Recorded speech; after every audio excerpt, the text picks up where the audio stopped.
Welcome to Hey Not the Face. We have a special guest today as I am hosting this solo. Stephanie's in the background monitoring me to make sure I do not do anything stupid.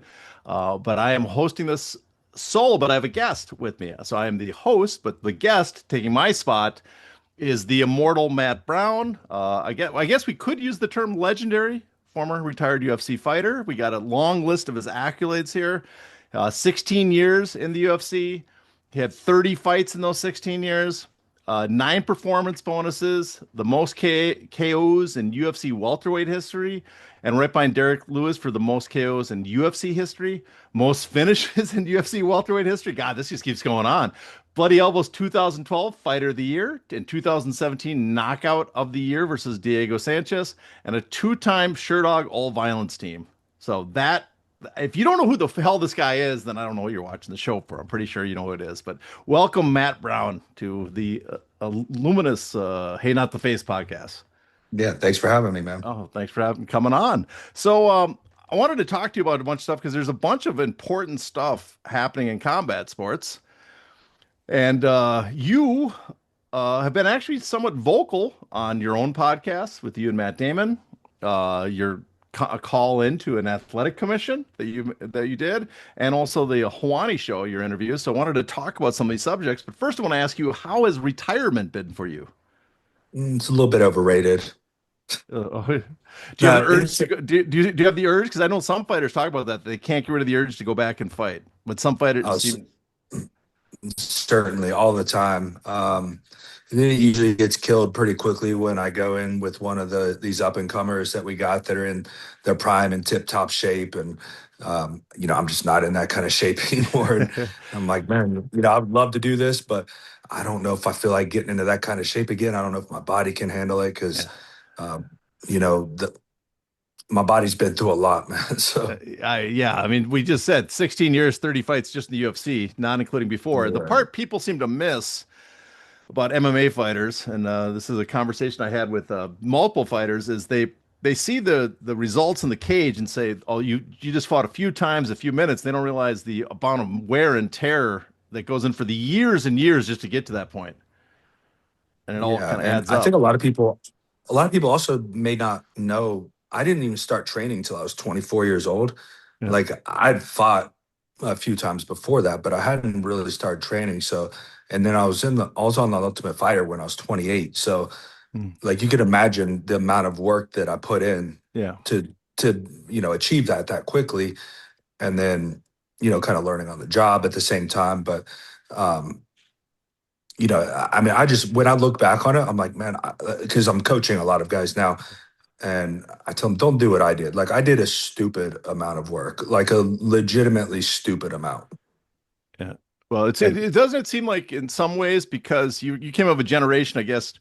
We had the guys that kind of introduced the mixing of like Fedor Emelianenko was one of the first, I think, that kind of like put everything together, and Frank Shamrock. But so, you were the generation that was really taking off what they put in, and then now we're in the generation like, okay, we see what's working, we see what's now we can like step back and like not overdo it or not waste energy on the stuff that's kind of a waste of.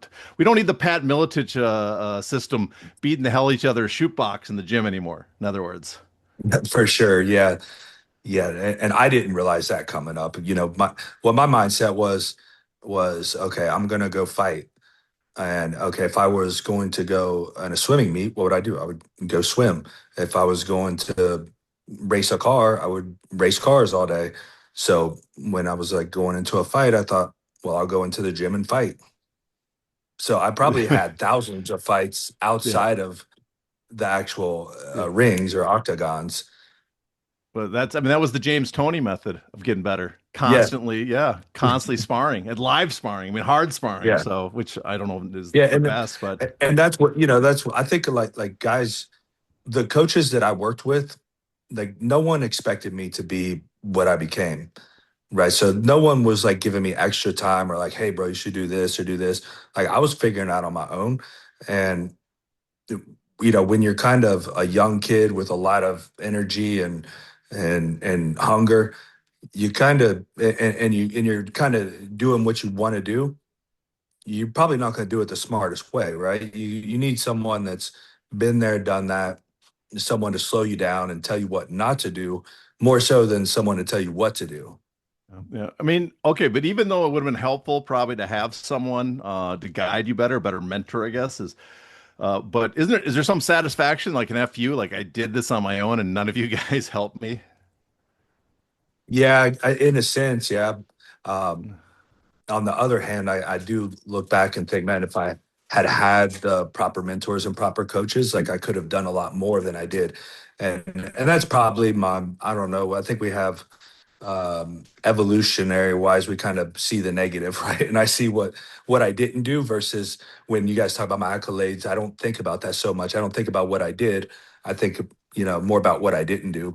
Yeah.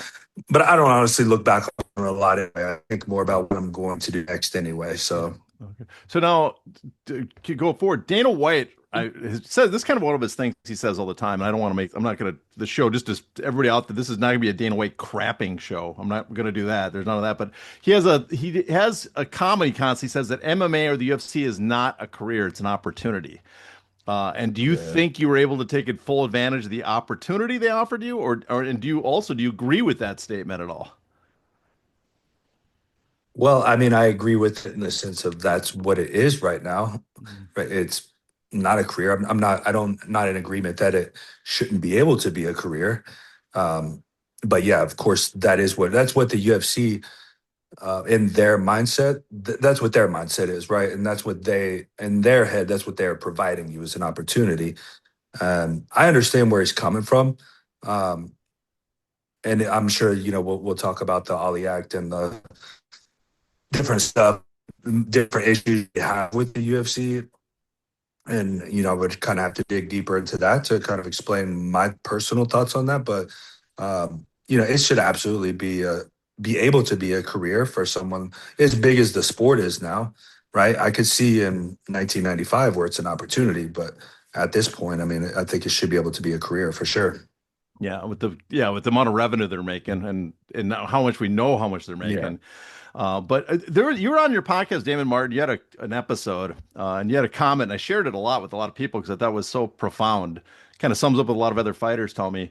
And you were talking about how it's the nature of fighting and who it draws into fighting that it makes it harder for the fighters to be fully informed. I'm paraphrasing it. This is not exactly what you said, but you said that it's harder because the people that fighting draws into, the way the business works, and the people that get into fighting, it's harder for the fighters to be fully informed because they have other stuff in their life they can't be focused on, and it's easier to take advantage of them. Do you think this is something that a lot of people on the outside, like the pundits, the media, and the fans, don't quite understand about fighters when they talk about why don't you guys just do this? Why do you accept these contracts? Why do you accept the Yeah. situation? That they don't understand that it's not as simple for a fighter to do that. Yeah, absolutely. I mean, I talk with people all the time that they think I'm rich or they think I'm wealthy, right? Because, I was in the UFC and I got that name and I was there for a long time and they can't believe that I show up to my gym and teach classes and stuff. They're like, what are you doing here? I'm like, bro, I gotta fucking make money, bro. What are you talking about? And that's why I actually kind of don't like the word retirement because I'm like, we didn't actually retire. To me, retirement's like going to Florida and golfing all day and all I did was switch jobs, right? I didn't make enough money to retire, like maybe Connor did or Rhonda or something, but like we're not retiring. We're just switching sources of income. Canelo Alvarez is going to retire. Everybody else is going to keep fighting in the MMA. So Right, right, yeah, exactly. A lot of boxers retire, right? And yeah. uh, and that's yeah, it's Ugh. I Well, again we could get pretty deep into it, we'll get which deeper. I'm sure we We're will. slowly going to work deeper Yeah, into that because I don't want to. yeah, But I guess one thing about retirement, I guess, did you? For some fighters, this might be the closest thing they'll get to a retirement fund. Is did you get your settlement check yet for the I did, Lee yes. versus Zuffa? Okay, so you got it. 'Cause I heard there's a handful of fighters I heard haven't got their checks yet, but Yeah. it sounds like the majority have gone out. I guess, are you happy with the outcome of the Lee case, the way it ended, or dissatisfied? I mean, I can't complain, right? I got a good payday. It's not life-changing money, but it's certainly year-changing money, Yeah. and it can set me up for some good things. So I certainly can't complain. and kind of understanding a little bit more. Like I'm part of the WhatsApp group that I'm sure you know about, and kind of got to know Rob a little bit and got to know some of the plaintiffs and their side and why they accepted the settlement and why a lot of whys. Because I think from the outside looking in when they first accepted it, I thought it was kind of ridiculous. I kind of wanted to see it go to trial.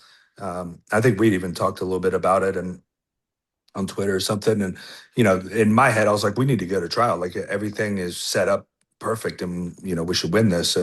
But understanding more now about class action lawsuits and how they operate and the situation that they were in, I do understand. So I can't complain is my point that I'm making, but it's not, I mean, I was looking at about what was it, about a 5x what I did get, if it would have Yeah, got the full thing. yeah, So that's a disappointment in that sense, right? Because in my head, I'm like, dude, I'm gonna get this much, and then you get 5x less, and it was still a good amount. But again, it's more like it changed my Christmas a lot, right? We're having my kids are getting a hell of a Christmas. But we'll see yeah, we'll see how their Christmas is next year, how my yeah, business is too and yeah. everything. Now, what do you think of the overall the fighters' reaction has been to the antitrust cases? Do you think other fighters feel the same? Do you think the um And are I'm kind of satisfied with the outcome? disappointed with the. I mean, everybody got paid, so they're happy with that. But I'm a little bit aggravated. Fighters, man, it's kind of like we were talking about before, right? You can't expect these to be, the type of person that goes into fighting people in a cage for money. You can't expect them to be, um, I don't know, activists or anything, or really well informed, well educated on lots of things. And I'm not saying that I am either. I'm not saying that I'm, some special person in that regard, but you know, it's been a little disappointing. Um, there, like the group was really active. The WhatsApp group was really active before everybody got paid, and then you could feel the it just died off, right? You just felt it just die off, and it's not like totally dead or anything. Um, but it's just interesting that there were like that we won a lawsuit saying that they are monopoly and you're getting ripped off, and fighters aren't really doing anything saying like, hey, let's fix this. Yeah, well, And that's I mean, that's a little disappointing. yeah, no, I understand that. I guess is yeah, I noticed one thing. I noticed you and Demetrius Johnson said something about the case. I think you thanked the plaintiffs Lee and Fitch and Corey and Kyle Kingsbury. I want to give the guys credit. Kingsbury and the last in Javier Vasquez. No, I'm screwing up now. I gotta go through the Kingsbury and and Brandon Vera. Yeah, Yeah. and yeah, so you thanked all them and you thanked Rob Macy, but I noticed on Twitter and social media, I didn't see any fighters besides you and Demetrius Johnson, maybe one or two other people, thank anybody for the check after they got it. So I noticed that no one even brought up that they got a check, except for I guess Yeah. Quentin Rampage was like, I got a big check and I'm happy. So I Yeah, did notice and that. So that's unfortunate. And like Luke Thomas has talked about a lot. I think he did a show one time where he's like, "Dude, I'm done. Like, I'm done speaking about this because you fighters don't give a shit." And again, I think a lot of it's just the nature of the type of person that's fighting. But at some point, you know, it's just very very obvious and clear what's happening, and I'm not out there doing everything that I could be doing, but I'm at least gonna speak my mind, right? I'm at least gonna be open and honest about it. And I think a lot of guys just are afraid to speak up, right? Because they want to suck Dana's dick and they want to, be not in, literally, people. get be in his Not good literally. graces. Just make sure, not Well, literally, yeah. people. Well, maybe some. We don't know. Well, I don't know how many. Each I don't to know each how their many own. of them literally would for Yeah. somebody. Like there's. So, but now, okay, now, are you following the other cases at all? Are you paying attention to them? And do you think are the other fighters paying attention to them at all? And should they be? Yeah, I mean, I'm paying attention, to the extent that when I get information about it, yeah, Yeah. I'm gonna read about it. And Yeah. I've talked with Rob a few times, and um, I actually even filed my own suit, and like I'm on board with what they're doing. Yeah. I think there needs to be a lot more organization. I think there needs to be a clear direction. I think there's a lot of things that need to be done. Um, but for one, I think the fighters just need to stand up for themselves. And um, but even more than that, you know, like here's my whole issue with the entire thing is the only way that I think change is actually going to happen. And you can correct me if I'm off base on this. I don't know, because like you're the expert more so than me. But like the only way I feel like any change is truly going to happen is through legislation. And these fighters are not reaching out to Congress. Yeah. They're a congressperson. They're not speaking out about it to get the public aware. Nobody's doing really much of anything. And at some point, it feels like a hopeless cause Yeah. because no one is actually trying to do anything. And I think like and I get them not wanting to speak up, right? Because you want to be in Dana's good graces. That's the powerhouse. They got the monopoly. But it's like you can call your congressman and anonymously, Yeah. Mhm. Yeah. And I at agree. minimum. Yeah, I think you're right, but I also think you're what you said earlier on your show with Martin kind of sums it up too. Is like it's the power imbalance, especially in MMA. The power imbalance between fighters and the promotion here is so great that every fighter, I wouldn't say they're terrified. They're fighters. They're used to beat people up, but their career is so dependent on the decisions the UFC makes that no one wants to Yeah. cross the line. And they're also their whole life has been now. This is Pride has been dead for 18 years.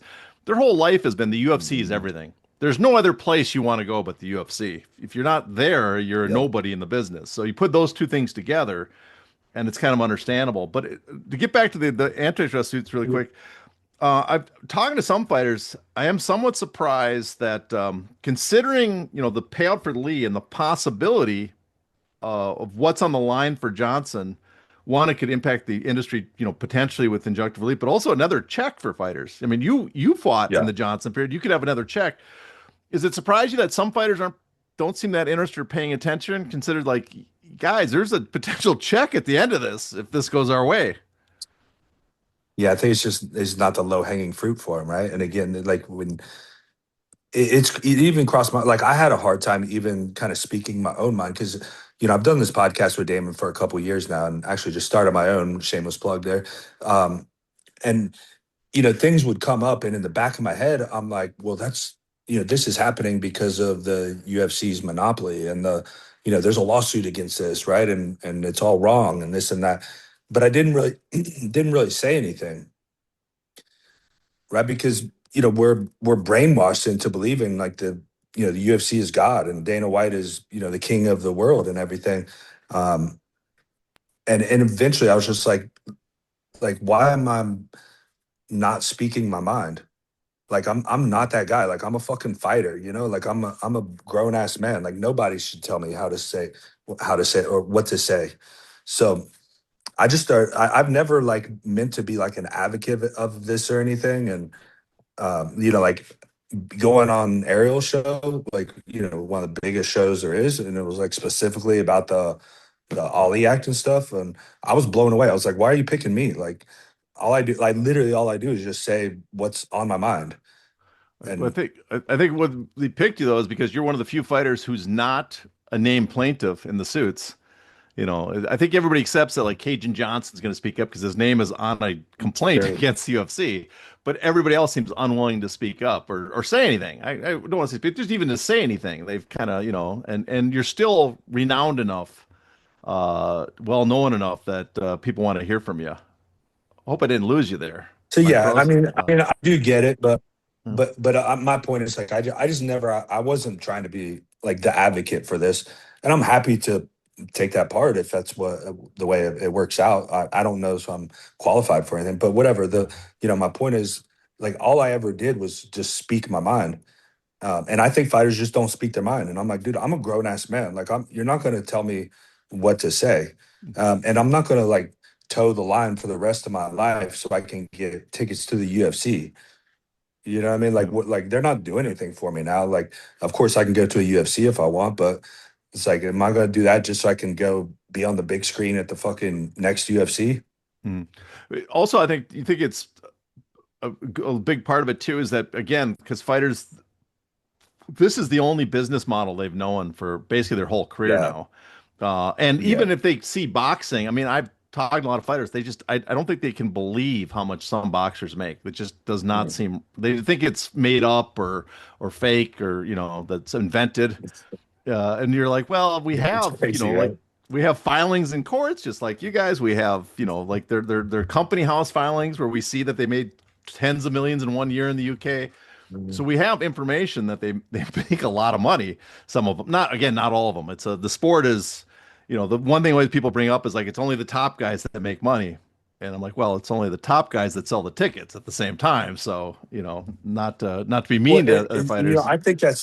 I think that's like the worst argument I've ever heard in my life is because I've heard that argument so many times. Like, well, only the top guys make money. Like, only the top guys deserve money. Like, you also don't know who the number 10 in the Olympics is, right? But you know who, um, the gymnast girl or whatever, you know, I can fucking names not even come to me now, but Yeah, yeah, you know, but like the gold medalist, right? yeah. Because those are the people that are supposed to be making money. Like the person who wants to be the top guy, they're not supposed to be making money. Yeah, I think in some ways Like, baseball is the best comparison. It's like you don't expect the guys in the single A minor leagues to be making a lot of money. yes, But Otani, who's driving in, who's bringing in 1 million Japanese fans to Dodger Stadium every year and getting massive ratings, yeah, he probably is way underpaid when you consider all the money he's bringing in. exactly. You're right. Or like CFL players aren't making what NFL players are making, right? Because they're not fucking good enough to be in the NFL. Same type of thing. And or NASCAR, right? Like the I don't know what Bush Series, whatever the fuck they are. Like this is in every sport. Like the mid tier guys who want to be at the top don't make as much money. But in the Mhm. UFC, that's like the argument. It's like, well, all these guys are making more money. It's like, well, do they even fucking deserve it? Yeah. I mean, I don't have a problem with guys at the bottom having a base pay that's high enough that they're not struggling. Yeah, Consider the which is UFC makes fine. a Yeah. ton. But it does get me because the argument basically is we are not going to pay the top stars a lot of money. We're going to take money away from them, and then we're going to distribute a little bit of that to the guys at the bottom, but then we'll keep the rest. It's like a terrible Robin Mhm. Hood. We're going to steal from the rich and then not give. We'll just give a little to the poor and keep the rest. Sure. We're Yeah. a half-ass Well, Robin Hood here. it's the whole. If we've heard Dana say it before, you eat what you kill, and it's like no, like that's exactly the opposite of what's happening. Like Dana's eating what we kill, or TKO or Yeah, whatever, yeah, right? The yeah. shareholders, Dana's they're the eating what we figurehead. Yeah, kill, it's not. We shouldn't make it right? personal. But Mm-hmm. that's what our argument is. The people, that are on saying what I'm saying. You and Yeah, Rob Macy, like we're saying, we want to eat what we kill. yeah. That's No, exactly what we want.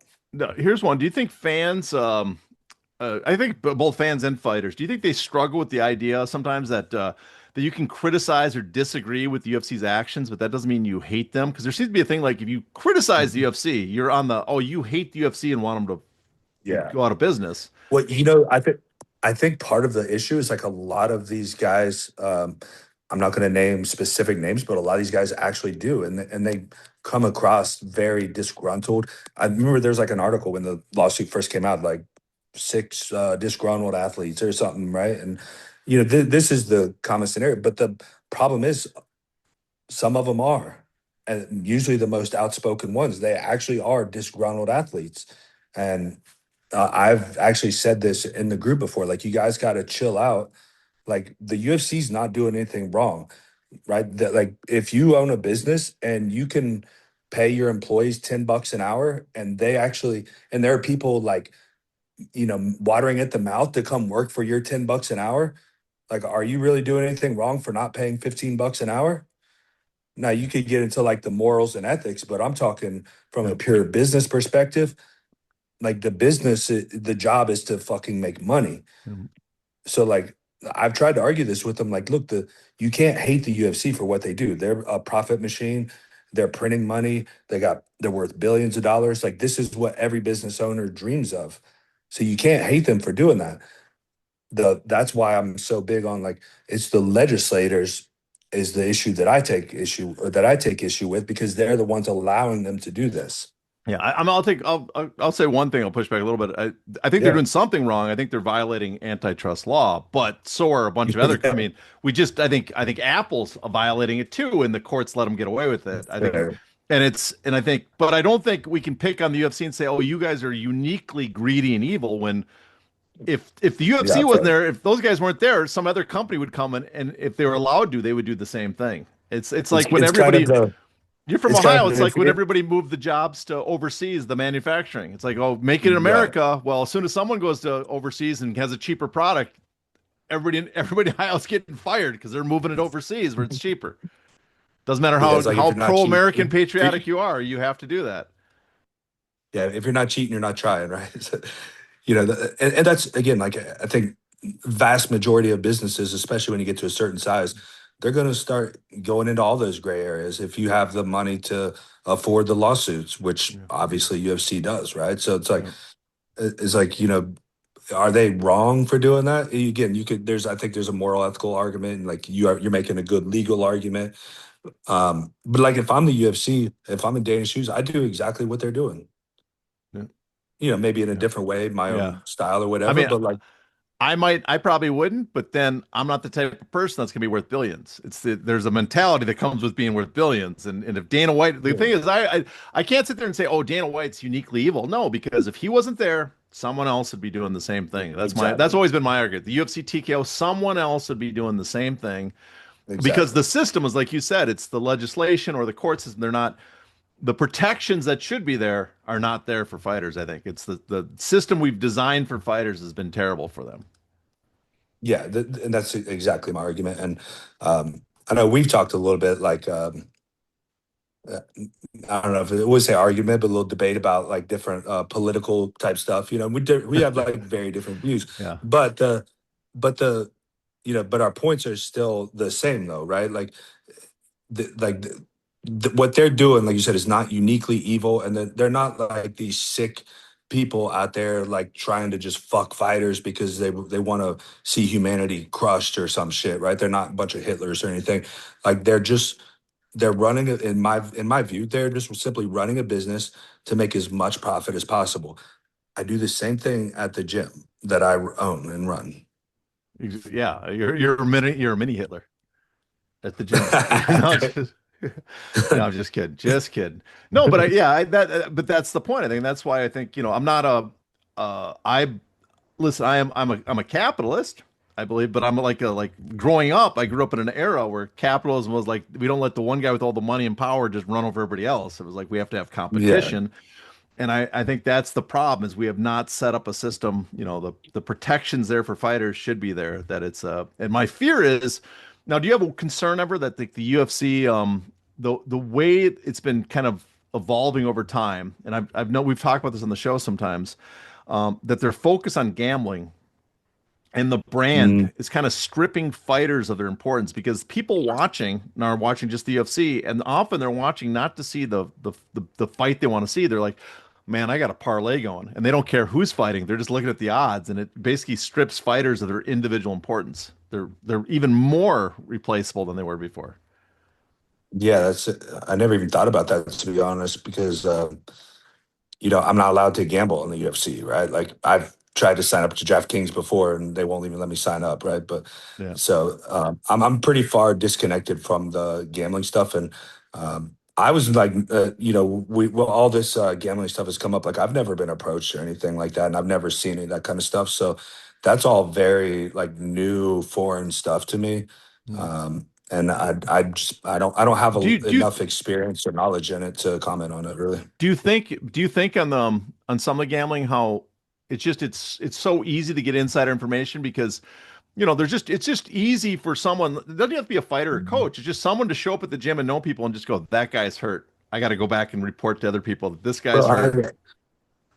my buddies call me all the time for insider tips. You know what I mean? Like, and like I said, I'm not allowed to gamble, but my friends have made a lot of money from my tips, and they're not like insider tips like, "Yo, this guy's injured or whatever." But I'm like, "Oh, yeah, I've trained with that guy, and Mhm. I know what this guy does. I know what this guy does, and this is the likely outcome." And I don't know. Maybe I'm implicating myself right now. I don't think that's illegal I'm a, what I'm I'm, doing. I'm a little annoyed you never gave me a tip. I'm just saying that. I never got a tip in the DMs ever. So, no, I don't think there's anything. Yeah, is there anything wrong? I mean, you're not betting, but I guess maybe there. I don't know what the rules are, but it is amazing that the UFC can make tens of millions of dollars from the sponsors that have all these advertising over the UFC shows saying, "Hey, here's the bet, here's the website, here's the number to call."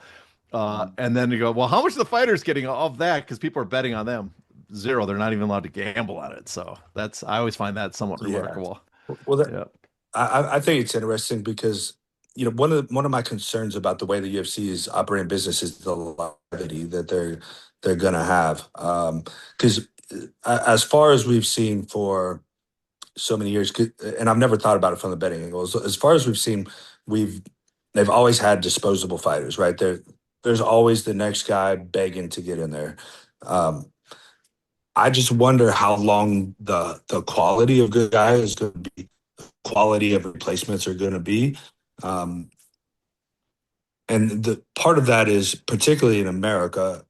Now we have like a lot of Dagestanians coming in, and I'm sure they'll expand into other territories, Brazilians and this and that. But in America specifically, which is where your main market's going to be, right? Those are the people that's going to buy the most pay-per-views. With the NIL, with the way that um, the UFC pays athletes, like that, I think that's why we haven't seen high-level college wrestlers in the UFC for a long time, right? You get kind of your anomalies like a Bo Nickel, but we're not.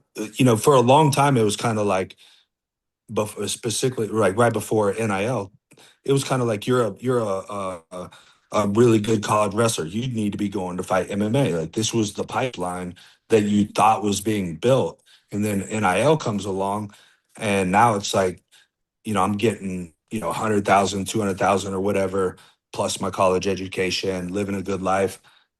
Why am I going to go fight for what 12 and 12 or even 20 and 20 or something, right? So that is one of the concerns that I have with kind of the longevity. And again, and then my assumption, I don't know, this might be reaching a little bit, but I kind of assume that's why they've went to more worldwide expansion, because now they're going to get cheaper athletes, right? Like people in Dagestan, for instance, like they're not going to make 100K or 20K, right? They're not going to make the 12 and 12. So it's an easier way to get those cheaper athletes. But how long does that last? And then how much does that appeal to the American audience outside of the betters, which I never thought of that part. Yeah. No, that's true. I wonder. I mean, you have Gable's like a major wrestler coming in, but he's coming in after not be mean to him, but he failed at his two other endeavors he tried to do. He tried to be a pro wrestler, didn't work. He tried to join the NFL, didn't work. Now, this third option apparently is coming into MMA. So, Well, he's um, also he's also a gold medalist, and like he yeah, makes money. I think he's just the type of guy that just freaking loves competing too, right? I yeah. think he is an absolute monster I, competitor. I also Um, think it could be the possibility that you look at heavyweight and you think the path there is simple. Where if you look at welterweight, you're like, there's yeah, no guarantee you're going to beat the welterweights. You look at heavyweight, like sure, odds are flip a coin. I'm the champion. That's yeah. what that's my especially now that Jones is retired and Ngannou's somewhere else. It's like the pathway is Mhm. is Tom Aspinall with a finger in his eye. Is he even So that's And we got. I'm going to assume Gable's probably already had conversations with the UFC. He's not going to come in on a 10 and 10 contract, right? He's going to come in probably making a lot of money to begin with, and he'll be, as much as the UFC takes care of people, he'll be taken care of. yeah. So I don't think they'll have a problem with that. Now, somebody to think about how much when the numbers came out from the antitrust suit, the percentage going to fighters. Do you think that's had an impact on people in America getting into MMA? Because it doesn't really change what fighters are making; they get the same that they're getting before. But just the knowledge that the maybe the big paydays that we imagine were there aren't really there at the end. Yeah, that I think that's my exact point, right? Like, what kind of at least in America, what kind of athletes are you going to be attracting? When they recognize that that's like you're not going to get the top tier athletes. And I think that's what we all, as long term fans of the sport, we're kind of yearn for, right? We've all been expecting at some point we're going to get NFL level athletes. We're going to get, the D1 national champions. We're going to get the Bo Nichols, right? We did get one, you know, but I don't know how long that's going to last. And again, I think that's why they're going into other territories. Well, you came up in an era when it was just a wash with top Division One guys, Josh Koscheck, John Mhm. Fitch. That was when you're starting out. It Oh. was a. And I mean, in some ways, you're probably looking back and now going, "Man, I wish I could re-enter MMA again because the wrestlers just aren't there that there used to be." well, well, the Dagestanis don't make it any easier either, Yeah, though. but how many Mhm. Dagestanis are at welterweight? Well, Islam. Oh well, yeah, he moved up. Jeez, I forgot. Yeah. Yeah, never mind Sorry, then. my background's gonna be a little messed up. I just gotta That's plug all my right. phone in. Well, let's get to the California State Athletic Commission meeting because that kind of goes Yeah. into like we're talking about the structure and stuff. And uh and during that meeting, you mentioned that no one is looking out for the fighters. Could you elaborate on on why you said that? Yeah, I mean that's my issue that I've had from the beginning.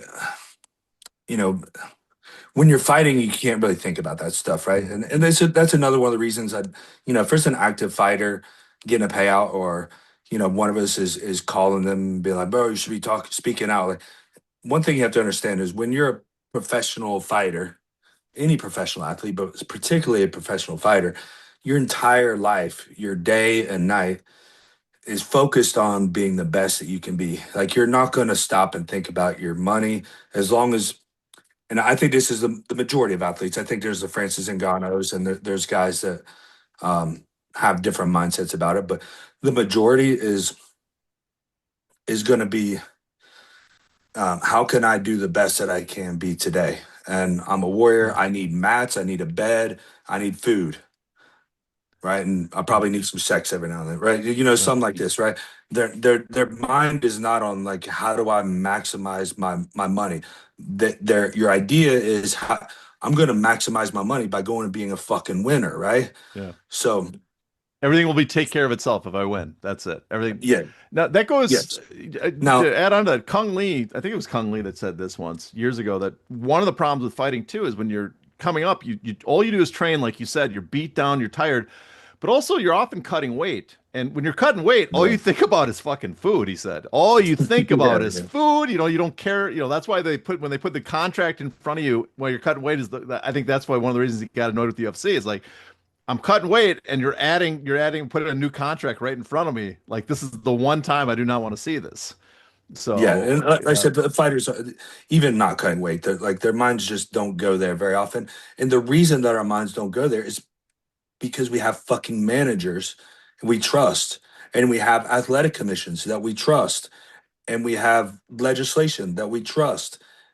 And that's my whole point, is none of these motherfuckers are doing anything. They're not. And that's why I was absolutely disgusted with that commission meeting, because like they thought nothing about fighters at all. They asked no questions about, what do fighters think about this? How does this help fighters? Um, and I do know, I mean, I guess they did talk about how it helps fighters in their own little twisted way. And I get that argument. I actually had a conversation with John McCarthy about it. And I think they're just very confused people and very brainwashed by what TKO has told them, and the talking points that they have. And again, legislators, managers, athletic commissions, these types of people are the ones that should be trusted to look out for us, and they're simply not. yeah. So when you say like the managers and athletic commission should be looking out for you, what would that look like? What would that entail for them to look out for you? What should a manager be doing to look out for you? Well, I think the most clear and obvious negligence was, when Rob had reached out to managers to help with the lawsuit, right? And they're working for the UFC, right? And they're all, Mhm. they're literally working for the UFC. It's absolutely ridiculous. A manager should be negotiating a contract. A manager like Fedor obviously like has a good manager, because he wouldn't sign quote unquote coercive contract, right? Mhm. Um, Francis Ngannou obviously has a good manager. He went and got him $50 million. There is managers in this world that look out for you, but the UFC managers, so, and I call them UFC managers because they are UFC managers. They're working for the UFC, and that's why I actually didn't have a manager for the latter part of my career, about the last half, because I started realizing that what my manager did was he was a middleman between me and the UFC. I was literally paying him to relay a message from the UFC to me. I think the term that we like to throw around is that they're brokers, that their job Yeah. is not to manage you, not to represent you, but their job is to find fighters for the UFC and then get a piece of the action from that fighter from then on. And then whenever, and then prevent friction with the UFC. That's it. Yeah, That's the so that's exactly it. I think people like you would probably have a stronger answer to that question than me. What I can tell you is what they should not be doing, and that is what they're doing. What the proper way that it should look like. Um, you know what? I haven't never had experience with that, yeah. so so I can't give you a perfect answer there. Yeah. So no one negotiated and came back to you and said, "Hey, Matt, I got you $1 million on a one fight contract, and we have all the options in the world Right. afterwards." No one ever said that to you. No, no, Um, so no. now, You know what? Yeah, it is pretty bad because what I only had one manager, and it was like the first half of my career, and he would, and I like the guy too. I think he's a really good guy, and I don't think he ever meant any harm or anything, and I think he kind of didn't enjoy being that manager, right? Because he knew he didn't have an option to be a different manager either. But he would literally call me and be like, "Hey, Joe Silva said this," and I'm like, "Okay, well, what'd you say to him?" He's like, "Well, what do you want to say?" And I'm like, "What do you mean? What I want? Like, what the fuck are you calling me for?" And this is I still see it all the time today, with my younger athletes that are up and coming. I mean, that's the managers are telling them, like, this is what the promotion is telling you. And I'm like, well, why do we have you for? yeah. I mean, in defense, the managers, I think they're almost are useless. You said, but in defense, is that their options are almost as limited Yeah. as the fighters. It's like if I say no to the UFC, the same thing will happen to me that happened to Jeff Yep. Clark and Monty Cox and all these other guys that basically the UFC said we're no longer going to talk to, and Yep. you Yeah. got to Yeah. we will no longer deal with you, and then you have a useless manager. So And that's why I respect my former manager, because he did get out of the business because he did not like being that guy. yeah. Oh, that's hats off to that guy. That's Yeah. now, so on the athletic commission call, one thing you're talking about, and one thing you opposed the bill was because, and I agree with you on this, it would make it impossible, if not impossible, make it useless to expand the Ollie Act MMA because it would not do. So I guess for people that are listening that might not be aware of this, why would you support expanding the current Ollie Act to cover MMA as well? Well, that's my only reason I care about what they're doing with boxing, Mhm. right? I mean, I'm not a boxing guy. I mean, I watch boxing. I've watched it my whole life and love boxing. But as an MMA fighter, I wouldn't join a call about a boxing thing if it wasn't going to affect MMA because I'm an MMA fighter. Um, but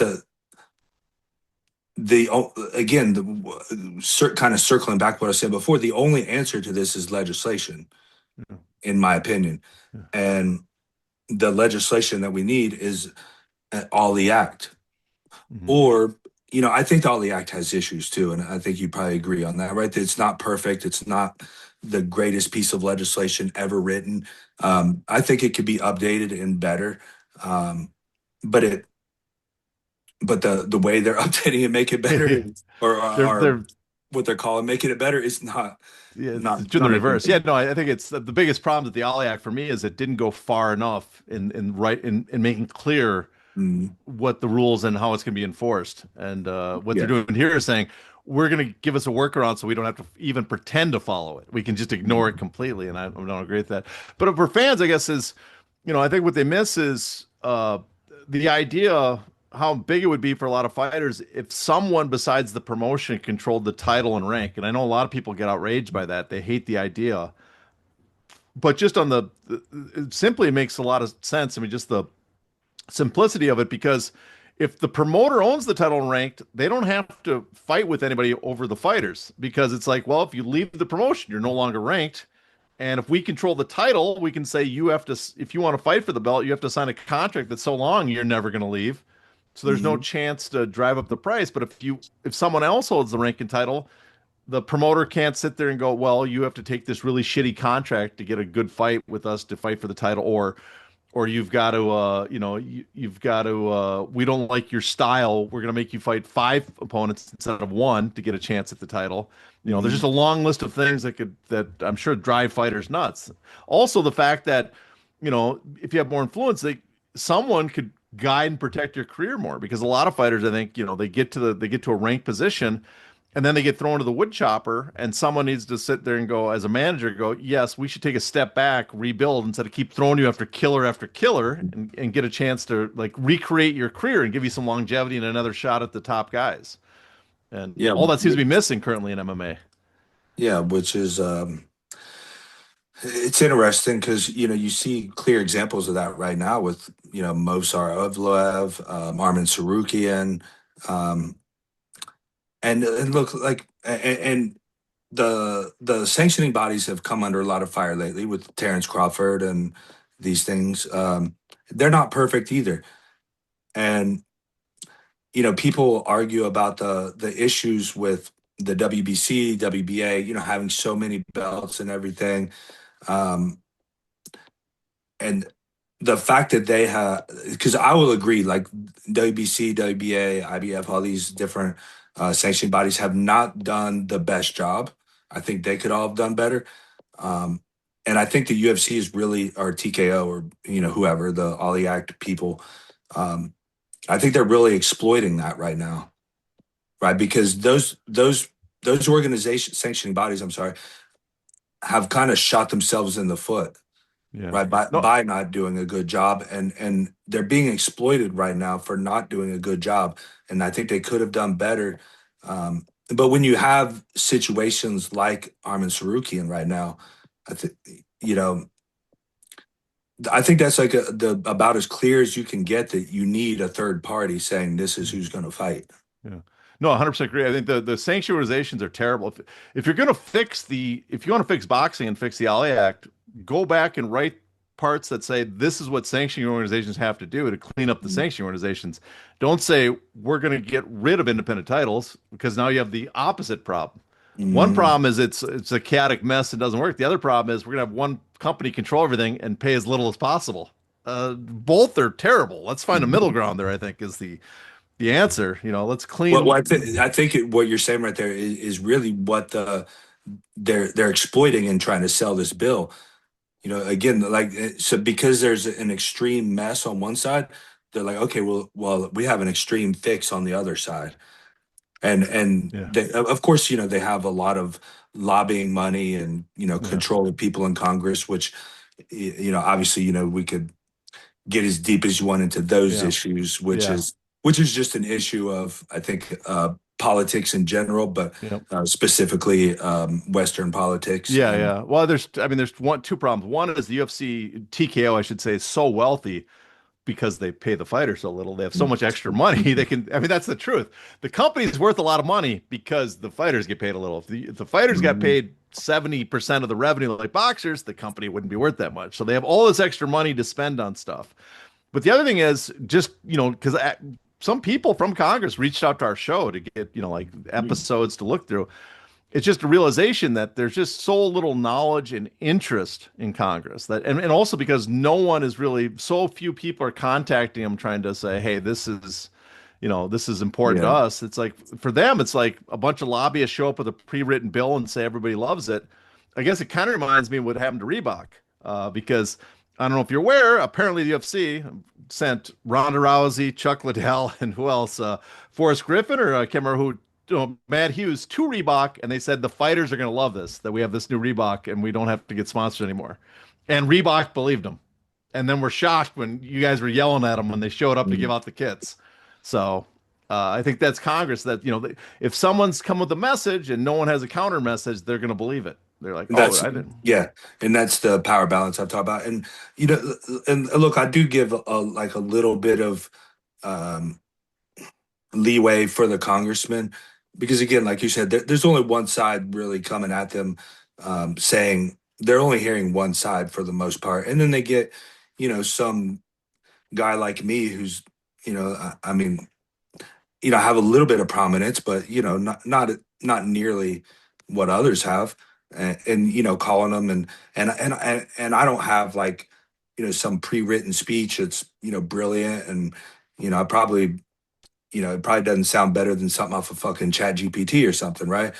But I'm like trying to get my point across, and so and they also they're gonna have what 100 other bills to look at that day, right? So and then there's just one thing, all these boxers, okay, well, cool, easy enough. We'll vote on that, and so I give them some leeway on that. Um, but again, I guess that gets into the deeper conversation of like, well, they should be doing all their research on everything they sign because, when you look into politics, you start realizing as you get older, right? When you're young, you don't give a fuck about politics and don't want to think about it. But you get older and you start realizing all of this shit they do like truly affects our lives. So the positions that they're in are extremely important in millions and millions of people's lives. And I wish that they would take it that serious because they have to understand how they're affecting people. Yeah. I mean, no, it's true. It's like also because it's like just because it's the easy choice and a lobbyist is the one pushing it on you. It's like it's amazing how many times they go with whatever the lobbyist says. And I think sometimes they convince themselves, oh, this is the right choice. This is going to help Right. people. Like, you should have really done some investigation because honestly, it did not help the people you think it's going to help. And, Yeah. And no. and again, I think they again, not to get too deep into politics, but I think they fuck up bigger things than this on the regular. So and probably because they're not doing research and taking Yeah. the low hanging fruit and or the money or Yeah. just towing the party line or Yeah. whatever. Yeah. Well, it also doesn't help. I mean, it doesn't hurt TKO this that they have a direct line to the president, and the Sure. Republican Party is afraid to go against that president. So if he says the message to down the line to Congress, vote for this, I can't imagine anybody on the Republican side at least voting against it. So, Yeah, which and is then interesting. One of the congressmen I talked to was a Democrat, and he was going to be voting against it because he's a Democrat. And I said, "Well, what could we need? What do we need to do to get some of the Republicans on our side?" And he's like, "Well, Donald Trump's going to tell them what to vote." And I mean, he literally just openly admitted to me that we're fucked on the Republican side because Donald Trump is going to go for it. well, that's yeah. So to get back on kind of wrap it up, I don't want to keep you here all night with me. You know, this is fun. But No, I don't mind. oh, that's good. We got a 4 hour show then. There we go. No, It's fine. Dude. again, so if you were given the power to like talk to someone in Congress, to talk to Judge Boulware, if he was given an opportunity to order injunctive relief, and since we're talking about the Ollie Act, and since this is a business show, what are some things you would like to see changed in combat sports or in MMA that would help you think fighters economically? What are just some things that are like, oh man, that would be helpful? I mean, that's pretty easy. I mean, the contracts, I think, is the simplest, easiest, most clear one, right? And then, like we had talked about before, the promoter and title not controlling, Yeah. or promoter not controlling title and rank. Um, Uh, I think if you just simply do those, I think you're going to make for a for the huge jump. for the contracts, what would you want to see changed? Like a maximum duration, or what do you want? Yeah, Like just like it can't yeah, like a max duration. I yeah think, yeah. I mean, um, they have the sunset clause now, right? Which I yeah think is a good thing. But I mean, yeah, a max duration or max number of fights or yeah something yeah along those lines. yeah And I think the new, I think there's a lot of ways to skin this cat. I don't yeah. think there's I don't think that there's just one perfect way. Um, but it's I'm very much, and I think this is where we've argued on Twitter. But I'm very much like a open market free person. I Yeah. think the government should be there for very, very little things. Yeah. And one should be to enforce our freedoms. Yeah. And when you sign into contracts, I think, that's one of the things they should be there to protect is that you sign contracts that are free or I'm Yeah. sorry, fair and open. Yeah, no one said. Well, that's why I think actually I'm kind of on the same page because I believe in market power. And I think one way to increase market competition is just simple regulations like say you cannot have a contract over X amount of length. You cannot own a title and be a promoter, something simple. And then just say, instead of having a government body enforce it, just say you have the right to take them to the courts if they violate this, and this is clear cut. And so that I Mhm. think that would just leave it up to the fighters to enforce it themselves. If you make it so straightforward that no one can skirt it, and then give fighters the right to private action themselves, it's like, well, you've kind of fixed the problem because the government doesn't have to step in. We can just do Yeah, it ourselves. yeah, And it's exactly. clear cut. We'll win in court every time because it says just straight, you cannot do this explicitly. Yes, yes. And again, I think I could probably I've done a lot of research on this in the past and it's not all coming to me right now, again, if I kind of went back and did something like and you probably have it off the top of your head, but there's probably about 10 to 15 things that I think would make it all perfect, right? Mhm. But those two, like the contracts and the promoter not controlling Yeah. title and rank, Right. is like the single most obvious, right in your face, low Mhm. hanging fruit that there is to completely change the sport. Yeah. Now here's a pitch that I think the MMAFA guys used to have, and I don't know if they do this anymore, but Rob Macy's whole plan was organize fighters and get the Ali Act passed for MMA because if Mhm. you're an association, you no longer need the government to enforce it. An association has standing and they can enforce the Ali Act themselves. So it's no longer you're like, oh, no one enforces the Ali Act. No, an association of the fighters would enforce it nonstop. And so, but now the question is, if if something like the Ali Act was passed and it actually could work, could you convince fighters to join an association, or do you think that just the fighters just are just incapable as a group? A handful could, but incapable as a group to work that way. That's a really good question because I think the only answers are hypothetical assumptions, but it's a really tough one, man. Because it sort of goes back to like when everybody says that fighters should unionize, right? We've heard this for 20 years or whatever, and I know I didn't even know this until recently with the MMAFA that it's actually illegal for us to even unionize Yeah. anyway. But Yeah. regardless of the legality, the fact that you're bringing hundreds of guys together whose job it is to beat the shit out of each other and trying to get them to work together, I think is a very tall order Yeah. to ask. And so I have a hard time believing that that's going to work. And fighters, um, from my experience, uh, I'd say a large majority of them are like selfish people too. Like they're not really working for groups very well. It's a very individual sport.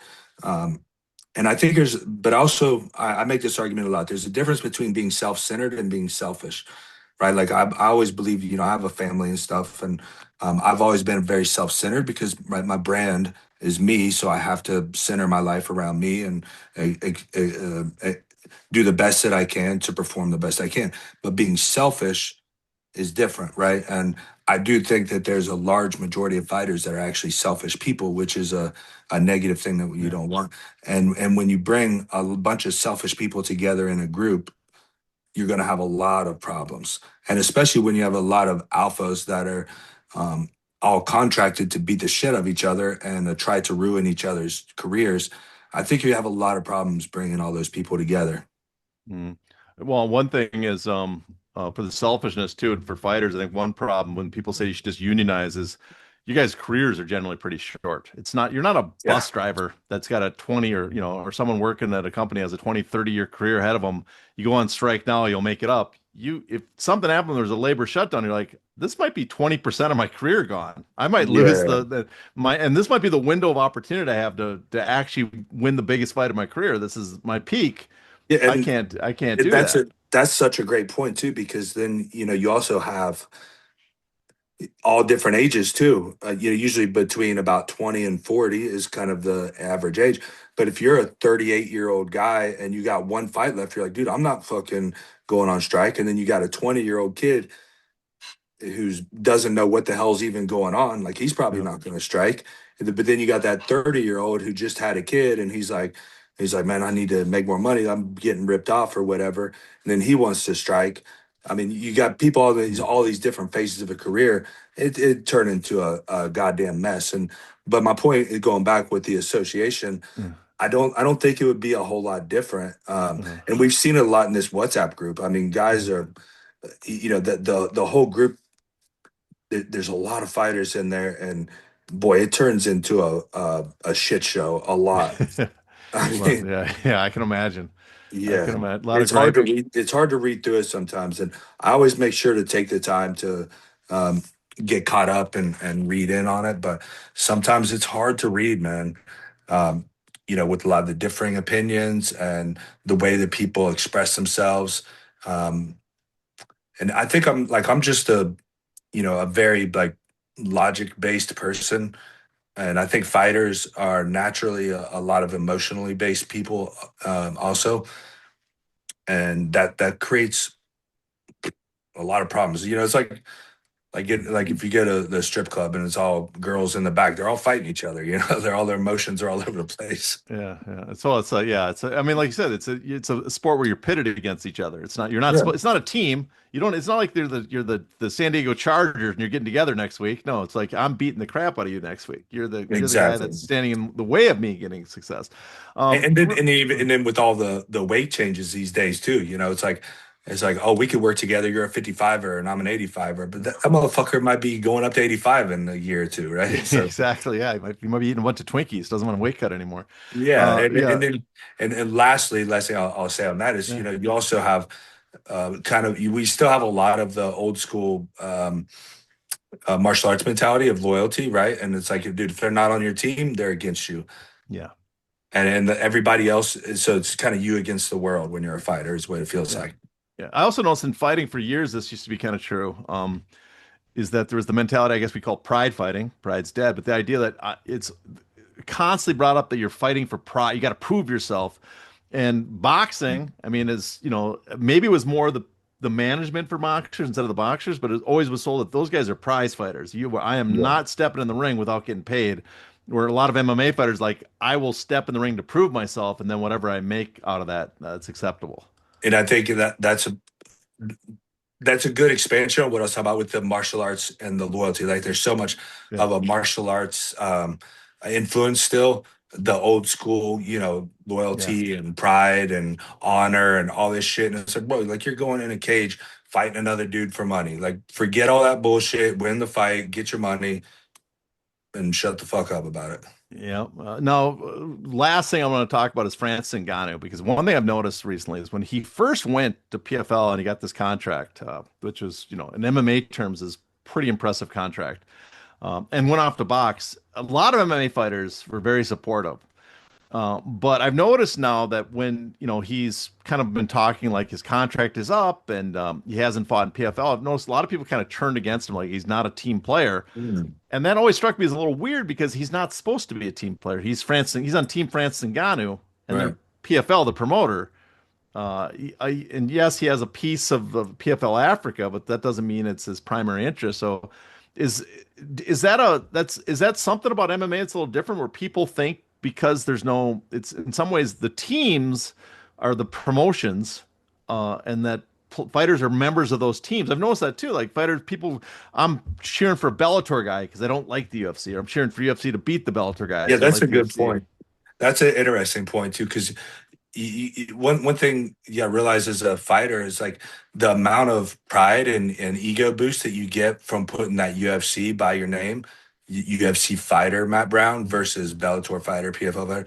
Like it comes with a major ego boost. Suddenly everyone knows your name, and it's completely it's just a completely different look when you meet some girl and she says, "Oh, what do you do?" "I'm a UFC fighter," and versus saying, "I'm a professional fighter," because they assume you're the UFC or you're nothing. right? So I think that kind of the UFC has kind of become its own team, right? And once you become Yeah, a UFC fighter, um, you are the man now. You feel like, right? yeah, You're not getting money like the man, yeah. but in terms of your daily life, like you're the fucking man now. Everybody at the gym looks at you different. They look up to Mhm. you. Again, you go out to dinner, people look at you different. And, if they've seen you on TV or something, like, you're completely treated a completely different way now. Yeah. Now, how But much of because of the yeah, UFC yeah, name, yeah, not yeah. because of what you've actually done. Yeah, because well, in some ways, because you got the UFC, that's a title unto itself. It's like winning some sort of, I guess, it's kind of like winning a minor championship because now your name is renowned. You get some Yeah. prestige with Yeah. that. But how much now? If you bring that up, how much do you think fighters are willing to accept less just to get the UFC name? In other Yeah. words, Yeah, I mean, absolutely. how much? So they're willing to take large pay cuts just to be in the UFC. Uh, Absolutely. yeah, A is hundred that? percent believe that. Yeah. Yeah. Now, this isn't every fighter. I know some fighters who have specifically not signed with the UFC because they would be getting a pay cut. Guys from Bellator and PFL and even Russia's like paying a lot better now. I think like ACB or something. Like they seem like a lot of guys are going over there to fight, and they're specifically not going with. But those are guys that are very accomplished, at least from my experience. They're very accomplished and like very like secure with themselves Yeah. and but again, like most fighters are fucked up people. Like they need therapy, and fighting is their therapy. It's what Yeah. there's a lot. People have no idea how insecure and weak-minded fighters are. Like Yeah. the vast majority are completely insecure, weak in the head people that need that validation by going out and fighting. Mhm. And the UFC provides so much fucking validation for them that now mentally on the inside, like they'll accept any amount of pay for that. Yeah. So it's well that's yeah, I don't know how you fix that in some ways because Yeah, that's I mean it's like Eddie Hearn said in some ways that the UFC has a system where fighters are basically willing to almost pay to get in the UFC. they would 100%. Yeah, yeah. I promise you. I mean, I kind of almost paid to get in the UFC, right? Like I was working a great freaking job, and um, I guess if you look at the opportunity cost, like I paid to get in the UFC, right? And I mean, and I've thought about this a million times. If I went back to, I was 28 years old when I got in the UFC. Had I started at, let's say, McDonald's as a cashier at 28 years old, and I put the time, energy, dedication, sacrifice, miss holidays, miss birthdays, et cetera, into working at McDonald's, like I'd be the fucking CEO right now, making $1 million a year. Yeah. Yeah. You At know what I least mean? I you don't couldn't you'd at least be running a couple franchises and yeah, or yeah, whatever, right? It'd definitely, certainly be a multimillionaire, or yeah, whatever I did, like whatever, that's the point. It's like whatever profession I chose, like if I put that much time and energy into it, like would have absolutely killed it. yeah, But then and now, kind of one of the things that, people will say, like now you're retired, like, oh, you're gonna do that, put that same energy and passion into your next thing, right? And I'm like, fuck, bro, do I want to do that again? Like my kids are older, like I don't want to miss their birthday again. yeah. Yeah. Okay. Well, on that happy-go-lucky note, that positive note, maybe we can call it a show. So you got some stuff you want to pitch to promote to the millions and millions of Hey Not the Face listeners out there?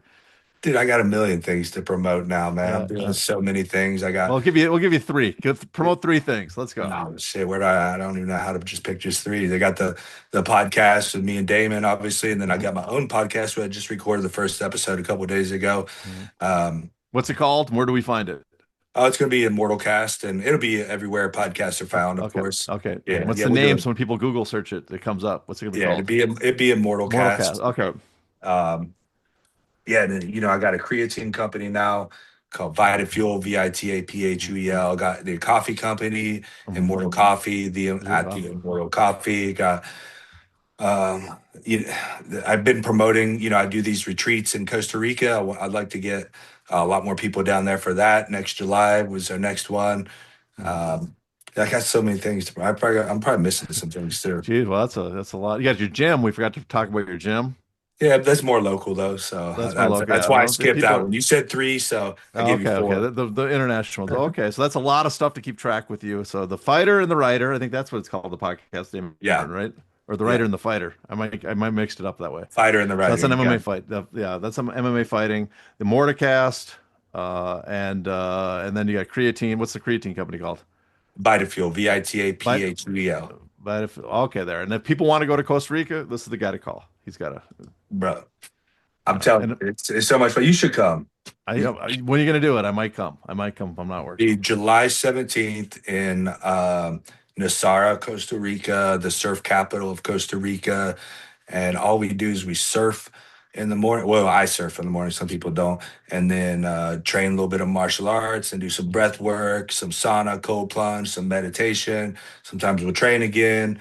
And then, maybe do an excursion and then go find you a Costa Rican chica. Well, I'll And be on the beach. You guys can do the training. Listen, I'm 63. I can't be doing. you can So train a I'm little. actually We got I'm 53. I just say 63 because I look good at 63. I don't look good at 53. So, but still. fair, fair. So anyway, so that I appreciate having you on. So for everybody else, if you want to subscribe to the show, I think we're going to deliver this free. So if you listen to this free, don't be a cheap ass. Subscribe and pay to get behind the paywall for the future episodes. And you can find Stephanie at Crooklyn MMA on Twitter and Crooklyn on Blue Sky and Threads. And you can find me at Hey Not the Face on Twitter and Blue Sky and whatever other social media. I don't know how much longer I'll be on that stuff, but I'm there for now. Well, thank you, Matt. It was a pleasure having you on. Thank you so much, man.